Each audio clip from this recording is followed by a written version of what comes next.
Hi everyone, it is Prison Momma 2016. Happy Friday. It is January 24th of 2020. It's like 3 p.m. Central Standard Time. And today we're going to talk about the intake process for the state of Texas. This is a question that I've gotten a few times. And so I thought I'm just going to do a quick overview of it, and hopefully I won't run out of memory on my phone. So I'm going to try to be quick, but not so quick to where you don't understand what I'm saying. So we all know that when our loved ones are processed in county, sometimes they see a virtual judge or whatever, and then, they serve their time in county while they're awaiting a jury trial, or until they plead or come to an agreement with the DA.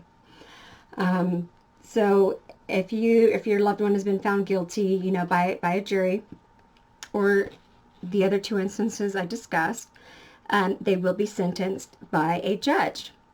Now, one of the things that the state of Texas does is that, hopefully in all the counties, but a CSO will interview your loved one, and it's a pre-sentencing investigation.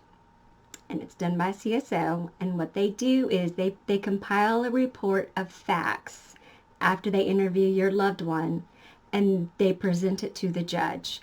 So what they're going to do, they're going to talk to them about their crimes, how they feel about it. They're going to go over family history, education history, work history, and so on. And then they're going to be able to compile a report, and then they're going to give it to the judge with like a recommendation. And that is the pre-sentencing investigation report. So it's a PSIR.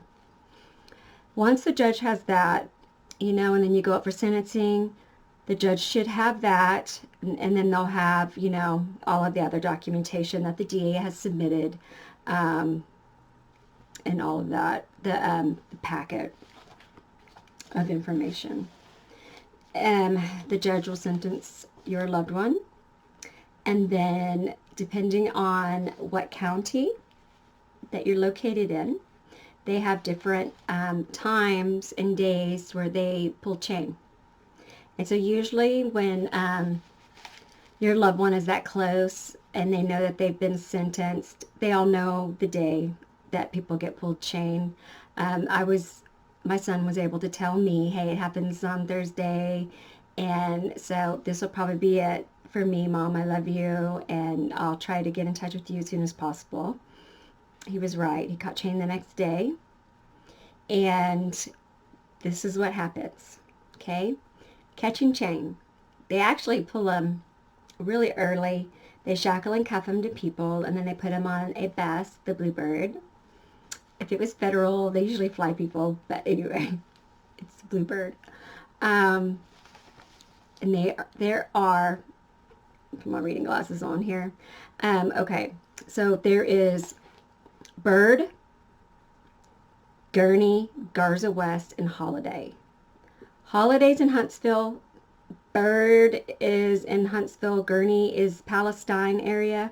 And then Garza West is Beeville. Those are for the men.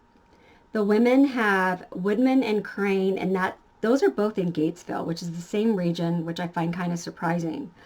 But those are the intake facilities. Now, they are supposed to send them to the one that's closest to their last registered address. For some reason, my son went to Bird, and then he went to Gurney, and then he went to his transfer state jail to serve a felony charge there. They can stay in those state transfer jails up to 2 years, and then they will be moved on to another jail, to a jail, okay, with the Texas Department of Criminal Justice. What happens at the intake? First of all, hopefully, you really do hope that they're in your region, that they're taking them. If not, I'm looking for my region map. You'll see it's a big deal because you know how big Texas is. So hopefully the pull up here. But like if you're like way up here and there's nothing close, and you got to go all the way down, like to the Houston area, that's going to be like a 2-day thing. Because, you know, drivers can't do that with all those inmates like that. I mean, there's protective and security precautions, so they do have to stop. It's usually a transfer facility. Most transfer facilities do have room set aside or an area set aside. Sometimes they're on the floor, they don't care, and sometimes there is an area for them. So they get to the intake facility, and it's a 4-day process for the intake. Okay, day 1, they arrive, they get searched, their property gets searched, their heads get shaved, and they shower. And this is probably the most surprising thing for a lot of young men and women, is because they do have to do all of this and then sit and wait for clothing. And so it could be very cold, and it could be quite some time, because they're processing a lot of people. I know there could be 750, 800 go through Huntsville once a week, 800 through Bird alone in 1 week. Gurney, same. They're all like high numbers. So kudos to the state of Texas, though, because we really do have the largest prison system. Like I've always said, it's a big iron horse. It is a big iron horse, and they only have so many of those intake facilities, and they are getting them in and out. If you're a youth, you're usually out quickly. They only keep them for a very short period of time. And then they have, if you already have someone who is going to be supermax, they're in and out. Okay? They go through Bird, and they're gone. And they go to their supermax and all of that for the safety of the other inmates. Now, day 1, we already went through that. Day 2, more questions. You get questioned the first time, and they're going to be real cool and nonchalant about the questions, but they're keeping track of everything, and they're taking notes. So make sure your loved one is super duper careful. Reiterate it over and over and over again. No, if they don't know anybody personally, and if they do know someone personally, and if they're affiliated with something that's not state approved, or they'll know. They say no. Make sure that they say no, because it will all go into play on how they get classified. That's what these intake facilities are for. They're getting their line in their class, and then they're going to be placed. And it's all how this intake goes. Okay, so day 2, there's going to be some more questions. There is a medical exam. You get your picture ID, and that's that for that day. Day 3 is the day. You get your sociology questions. And most of the intake facilities have 2 people that do these. Sometimes it's good cop, bad cop, okay? They're really trying to see your anger, how quickly you're triggered. If you remain calm and collective, if you answer the questions the same. It's not like an interrogation per se, but it actually is. It's very important that they remain calm and keep their answers clear and concise and the same, if that makes any sense, okay? So they're going to be asking about their family, their work history, their crimes, who they're going to try to find out who they were with. They're going to try to find out affiliations. They're going to try to find out a lot of stuff. And no, that kind of thing. They want to know, hey, what's your education? What about your family? They're going to ask a lot of questions about your family life, especially if you're kind of younger. All right. After that, you're going to be putting together your visitation list. And then you're going to have mental exams. Okay, so after your sociology exams about your social history, remember to keep your answers the same. And when they try to push your buttons, make sure that you let your inmate know that they're going to be doing this, okay? And you know what the thing is, they're getting sent to these intake facilities with paperwork, and a lot of the guards, COs, county people that have been watching them, they will give them tips on how to push buttons. So they're going to know. So you have to educate your loved one in county and let them know about this so they can prepare themselves mentally. Okay? Then they're going to have their mental health exam.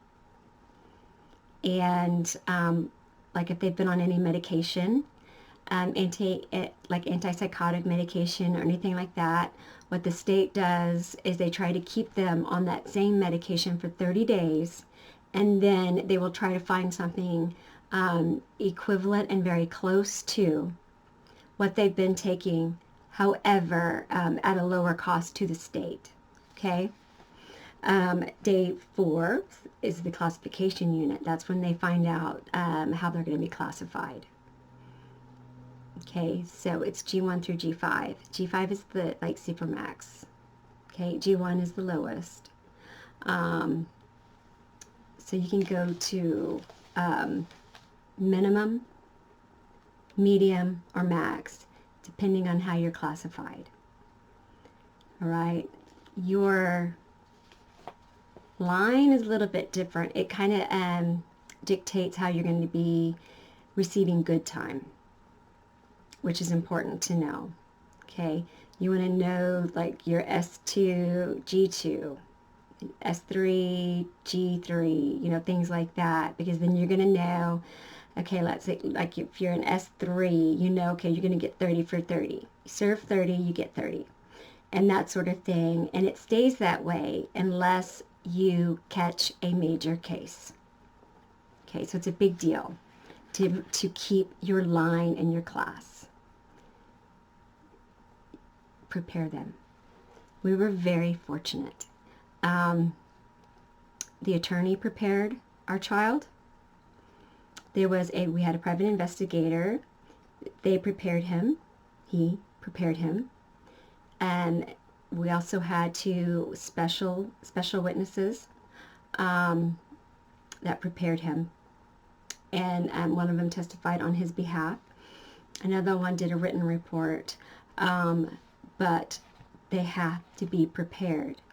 Now, if you have a court-appointed attorney, don't lose faith in that, because the attorneys that we had two firms, and both of the main lead attorneys that were handling our son's case also do court-appointed work as well. So you have to remember that.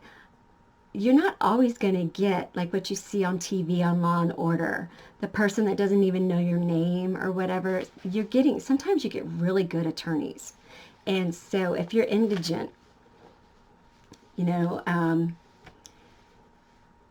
be positive and hope that, you know, you get a really good court-appointed attorney. Look up their reviews. You can even ask to be given another one. I didn't know that, but you can.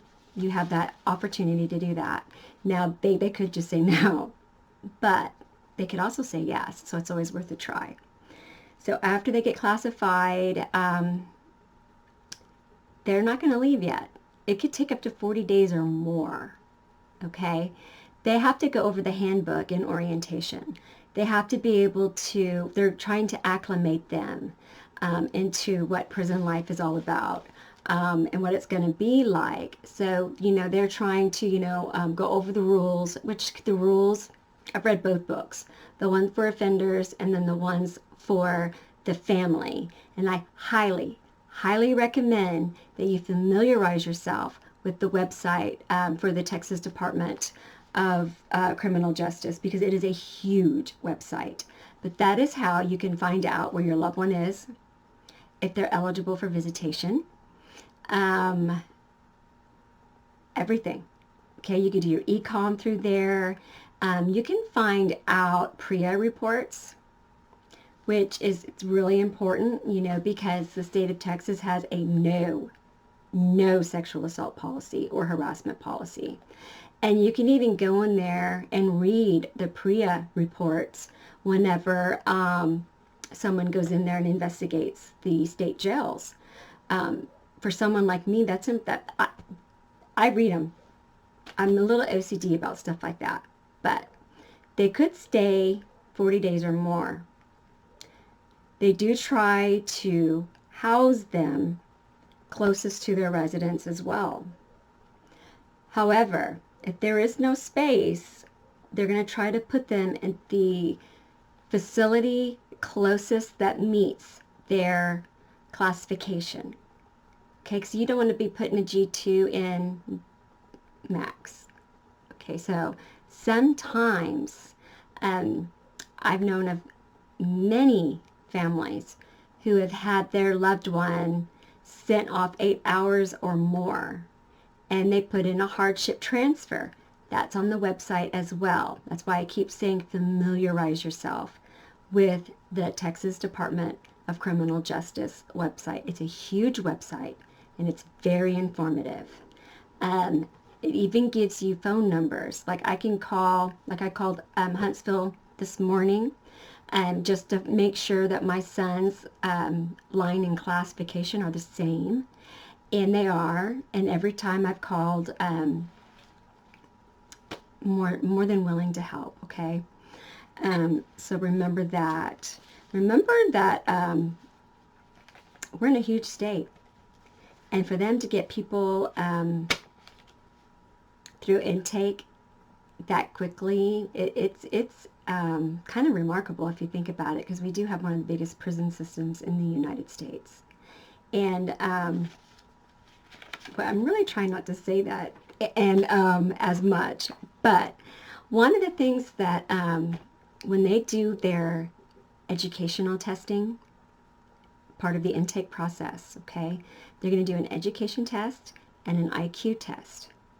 And if your loved one has been found to be functionally illiterate in like reading or math, they will be enrolled in the Windham School District to bring them up to a literacy rate, which is very beneficial for your loved one. So they can be able to go to the law library. They could be more, because they have to fill out I-60 forms. And this way, once they get up to a functioning level, they're not at the mercy of other people. They can do it themselves. Prison son, I never taught him a math concept. And then once he went to school, he was always getting marks off because he does everything in his head. And so, but for him, we spent more time on phonics and things like that. So, every kid's different. And so you have to remember that. But to get them up to that literacy rate so they could do their I-60 forms and advocate for themselves is huge. Okay? And so I wouldn't take that as a negative whatsoever. They have a waiting list for college classes. So if they could get them in that Windham School District, that is a bonus, because it takes some of their time and, helps keep them in a routine. The IQ test, important. It also helps with your placement, okay? Your temperament. Of course, we just discussed that. But your crime, criminal history, your age. They take age into account. And then your disciplinary reports. So mine came from a county that is known for, he was in shackles and cuffs for over a year and 2 weeks, okay? For one incident. For the first night he was there.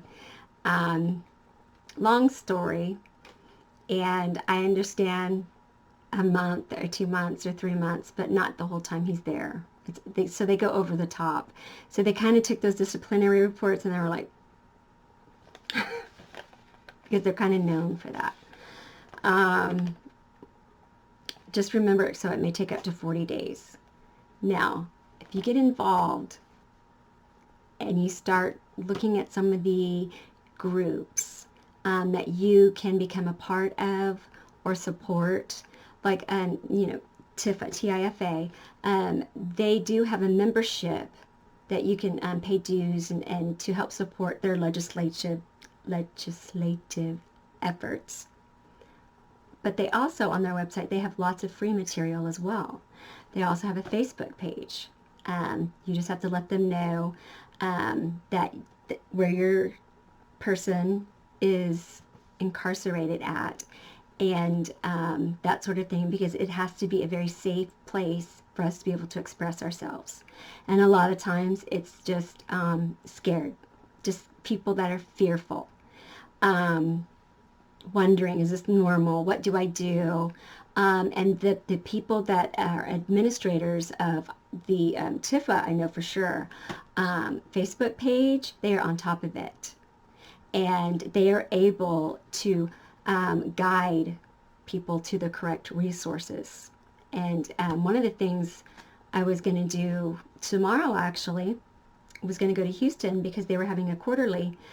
They were going to the quarterly TDCJ meeting get together that they have for the public with the ombudsman there. And I really wanted to familiarize myself with the ombudsman, because that's an important figure and person to kind of know about, because we can file grievances with them if we find something that like a transfer facility or a state jail is falling short in, or there's been your loved one has suffered a consequence of one of those shortcomings. Then you can go to the ombudsman, and then you can go from there. Okay, but my husband's coming, so that kind of more important, and I can go to another one.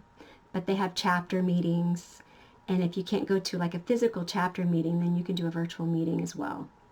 All right, now they will give you, when you go to the TDCJ website, you can look up the units. It'll give you a unit directory.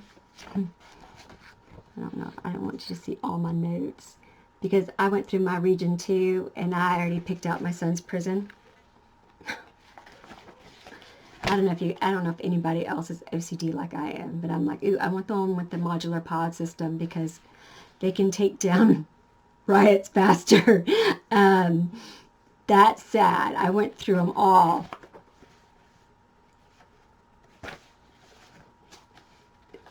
Anyway, don't do that. But if you do it, because sometimes we're just at a loss on what to do.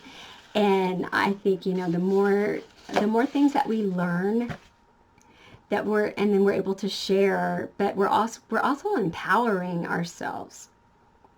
Okay? One of the things I will never regret, and I was chastised over and over and over again, advocating for my son. He needs this. He needs that. Why is he not getting his books? Why is he not this? Why is he not that? It was all the time with this one county. And I was getting chastised. It's like, what? I will never regret that. And you know what? I didn't care what anybody said. You know what I did? The same thing. And you know what? Every time I see my son, Mama, you've always had my back. You have always had my back. I will never regret anything that I ever did to help my child. Never. I could be the crazy white woman. I can be the crazy woman that's calling. They even knew my number when I called. Okay? I didn't care. I didn't care. That's why, right now he's at the transfer facility, and I try to get to know everybody, because if I don't advocate for him, who will? That's basically how I feel about it. Okay? Yeah, he committed crimes. Okay? But he's still my son, and he's still a human being. So, another resource before I end. It is the Texas Tribune. Okay? It is a very, very good resource. I can look at the unit, the transfer jail state jail that my son is at, and I could look up all the inmates. I can see how many are there on aggravated assaults, aggravated sexual assaults, sexual assaults against a minor, burglary of a habitation, every single crime and every person, and then they even break it down into graphs, and it's updated. It is very current, and it is a lot of work for what they do. One of the best resources besides the TDCJ website, okay? And it also lets you know how many prisoners these transfer facilities and these jails house. That's a huge difference because, you know, I would really prefer mine to go to one that has like 1,000 and not 5,000 men. But that's why it's important for them to be classified correctly during intake. Hence, reiterate to them, if they don't have, if your offender doesn't have the resources that mine had at the time, then you keep telling them. You keep telling them. Every letter you write, you end it with that. Every time you get off your visitation phone, every time you get off the phone whenever they call, you keep reiterating that to them. And remember this, it can take up to 40 days or more. But the moment that they can get a hold of you, they will. And what I did, I just kept watching the TDCJ website and pulling up his SO number, just pulling him up, trying to find him. And one day he popped up. I knew where he was. I was able to get the phone set up. That's why you need to learn and familiarize yourself with the TDCJ website, because it gives you step-by-step instructions on how to get your phone set up to where they can call you. Okay? Because it's not like a lot of counties to where you can just go put money in a kiosk and put money on their books. It's huge. It's a big state. They have it set a certain way, and if it's not done that way, it's not going to get done. And you're not going to know why until you call, or if you get the right department and stuff, because they are handling hundreds of calls a day. So, intake, stay calm.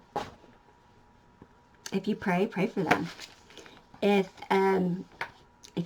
you're not into like prayer, remember the positive affirmations. Okay? My daughter's going to be okay today. My daughter's going to do very well. My daughter has found someone that she can talk to. My daughter or my son, they have comrades. They are going to make it, because you know what? 700 people went through it last week and they were fine. They're going to get classified correctly. Just keep saying positive affirmations. I think that just really flows. Because when you have a loved one, especially, you know, I'm coming from a mother's perspective, you know, when you have a child, I really think that they can feel that, you know, coming through. And so, of course, you know, they're terrified, you know, but if they're prepared, that's key. And there will be challenges. There's a challenge every time they get transferred. Like mine was in Bird, and then he was in Gurney, which I'm like, why was he in Bird and why was he at Gurney? And now he's somewhere else. And so there's things that just happen. But like I said, it's a big state. Things happen. We don't understand them all the time, but it doesn't matter because he's safe and he made it another day. And so, if you find any of this content helpful, please subscribe and share. Okay? If you're not in the state of Texas, there are groups. There's Facebook groups, moms of incarcerated sons, daughters, wives of, they have groups to where you can get on there, ask questions, rant, whatever you need to do to find out the information that you need to find out for your state. So, like I said, subscribe, hit the bell. I want to be helpful. I would like to reach more people, but it's up to you. So, I'm just kind of like, it's really up to you. If you think I'm being helpful at all, or if I'm just talking into the wind. Either way, I know that it's therapeutic at least. At least I'm trying. I'm trying. Because I've just seen so many people that are just full of fear and the not knowing. And knowledge is power. It really is. Sometimes if you have too much, then you're like going overboard on trying to make sure your loved one's safe. But you know what? Like I said, I will never regret anything I ever did, ever, for my child. I will never regret it. I regret not doing more. That's what I regret. But I can't change anything, but I can do something now. I can help you. So, if you find it helpful, subscribe and pass on the information. And I hope you guys have a great weekend. And thank you once again. Bye. It's Prison Momma 2016. Email me, prisonmomma2016@gmail.com. I do try to answer everything within 24 hours. And the whole comment thing on the videos, sometimes I have to go through and see if there's spam or if they're held for review. So sometimes it takes me a little bit longer, especially now that, I'm using my phone. It's different. And so I'm finding that it's taking me just a little bit longer to find out what comments that are being held for review. So anyway, I apologize if I haven't been able to get to those soon enough. I'm learning. I'm used to doing everything on my laptop. And so but I don't care what equipment I have. I'm still going to do whatever I can to get content out to you. So if you want to know about anything else, let me know. I will research it. I will go talk to people. I don't mind. When I'm at visitation, I talk to people because they're people. That's what I do. It helps me. It's like sometimes I laugh when I cry. And so when I'm at visitation, if you've seen me at my son's prison, I am just a babbling idiot because I'm getting it all out so I can stay positive. When my beautiful son walks in and he sees his mom smiling with no tears in her eyes. So that's what I do. I just babble to everybody, and then I'm ready for him because he wants to see me happy. He wants to see me okay, and I'm proud of him. Yes, my son is a Texas state inmate, and I'm proud of him. Bye.